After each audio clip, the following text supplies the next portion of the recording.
Once upon a time, there was a Happy Hand Lock Fish Association, and they would like to go out and assassinate dwarves. Like some mean midgets. So there was a Happy Hand Lock Fish Association, It was the What the Happy hell is that? and they were a band of assassins, right? They would assassinate some bad midget dwarves All right. when they were bad. Well, they were on the hunt for these bad midget dwarfs that had been pillaging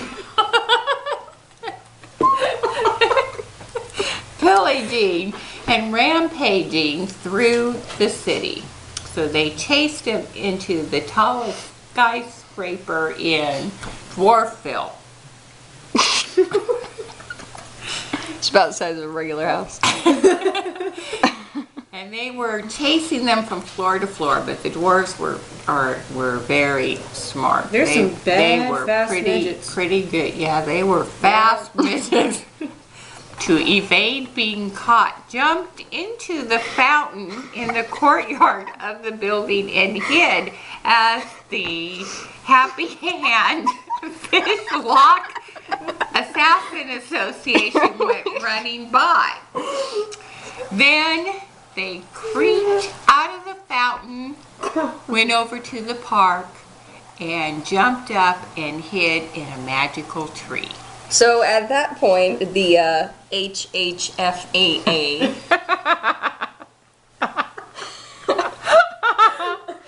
were searching everywhere for these midgets, which were hiding in a tree. And one of them said, "Hey guys, why don't we try and set a trap for them, because they're too quick. We can't just catch them. We need to talk about this and figure it out, and let's use our minds." So they all went to the library, and being the HHFAA, they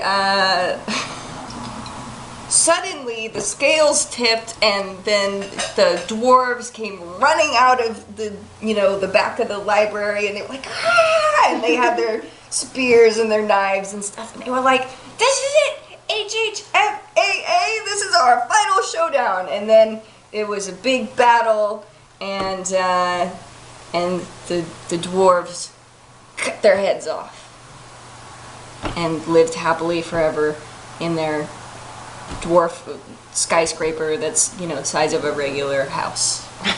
The end. Once upon a time in a land far, far away. Really? Yeah. There lived a gigantic ogress.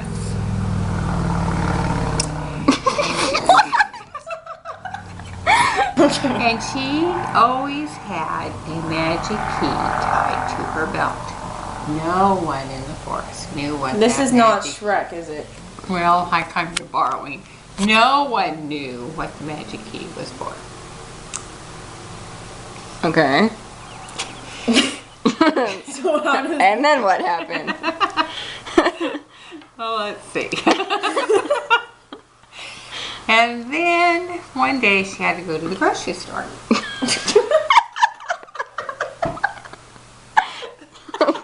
She was looking all through her purse and she couldn't find her debit card. She finally found it, which was a good thing because she had a huge cart full of groceries because baby ogres eat a lot. So she managed to pay for her groceries, get the groceries loaded into the car, and then she got lost in the forest on the way home. So it's a good thing she had her flashlight because she had to wander around in the dark trying to find her way home. And the baby ogres were very, very hungry. So she left all the baby ogres in the car, playing around with some magic wands that they found in the back seat, and they decided to play a game. So there were 3 of them, right? So the one took the wand and he said, I'm going to turn you into something, and I'm going to turn you into something, and whoever's fatter doesn't get to eat. Because we're going to get in the groceries after this because we're hungry. So, he takes the magic wand and he goes, poof! And the first baby turns into an octopus. And he's, oh, you know. And he's like, oh, okay. And he goes, poof! And the other baby turns into a flower pot. And, you know. And he doesn't say anything. Flowers don't talk. Not even in ogre land. Sure about that, huh? Yes. So they're in the car, getting into the groceries and eating everything. Meanwhile, Mama Ogre is out wandering through the forest and becomes very sleepy. And she falls asleep under a magical... She falls asleep, right? And the baby ogre see this big fish thing. And they're like, how are we gonna cook this? So he takes his magic wand, and he's like, poof! So he makes like this dice thing. The dice catches on fire, he puts the fish on it, so they start roasting this thing. So while the Mama Ogre is asleep, she smells flames. She gets up, she starts walking back to her car. She's going through her pants. She can't find the key. So she has to go all the way back to the forest, and she sees these bad midgets. Oh, here we are with the bad midgets. So what she does is she takes the sheep, she rips off its legs. What? At the end, she finds the key, she sticks it in the lock, and then everyone's happily ever after except for Plant Boy. He grows up, never gets a girlfriend. He dies alone. Octopus guy is still octopus. What happens with the lock? The lock gets unlocked and the octopus guy just turned into like a football star.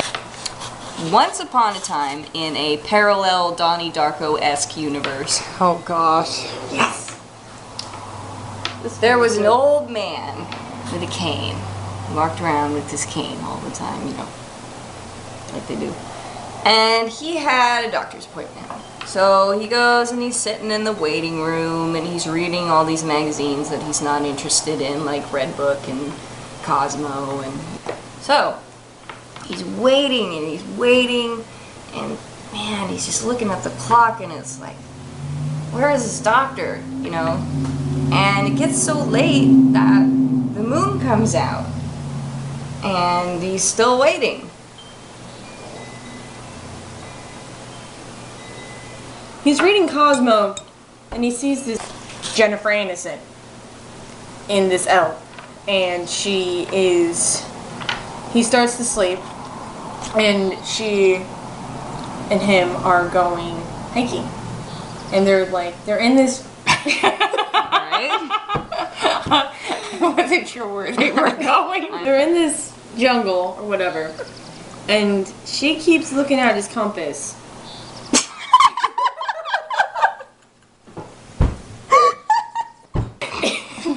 She doesn't have her own compass. She keeps looking at his compass. She, of course, doesn't have her own compass because she doesn't come prepared for anything. And she just keeps looking off at his. And then he hears a startling screech. And this was all while he was reading Cosmo, right? Yeah, but he fell asleep. No, it's a good thing. And was having a dream about Jennifer Aniston hiking Kept looking at it. and looking at his compass. All right. Well, the old dude with his cane And Jennifer Aniston in his is dream. walking along beside him, holding his elbow and kind of guiding him along while she is trying to avert her eyes from his compass. They come to a magic pond in the middle of the jungle. Okay. And they go, oh wow, what is this? What will happen if we drink the water? Is Turn it into like the airplanes. fountain of youth? Will I become young again? And boy, I'll really look good to Jennifer Aniston then. So he kneels down with a great deal of effort. And he drinks some of the water and he waits. He's sure he's just going to feel something any minute. And nothing happens. And he ends up at a castle with Jennifer Aniston. The bad midget dwarfs We're doing were some bad hiding things. in the castle, waiting because they were planning some mischief for this poor old man who's trying to have a pleasant dream. So as they go up the stairs, the bad midget dwarfs jump out at them, scare the old man so badly he falls all the way down the stairs. Oh no! Did he die? No, but he did wake up. Back in the doctor's office, he's decided, well, to hell with this. I've been waiting a long time for my appointment. I'm done. When a turtle is being born, it's in the ocean. It has to like swim its little way out. So this turtle, Cuckoo, cuckoo, they find their way back to the big old blue. no, All by themselves?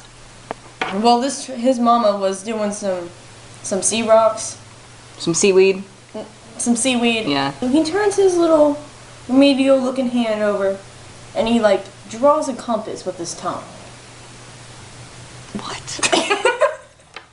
He uses his tongue and he draws a map, and he's like, I'm gonna be a lot faster than those other turtles trying to swim. So he's talking to Marty the what? He's talking to Marty the deranged walrus. Horse. What? Walrus horse. So this poor baby remedial sea turtle and his new companion, Marty the deranged walrus, are swimming in the ocean. No particular plans.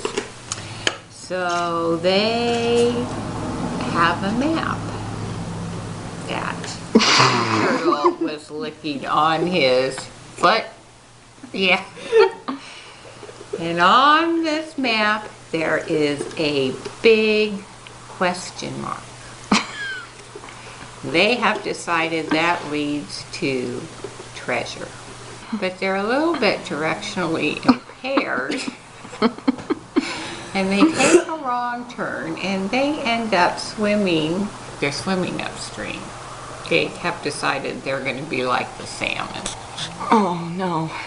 They're not gonna spawn, are they?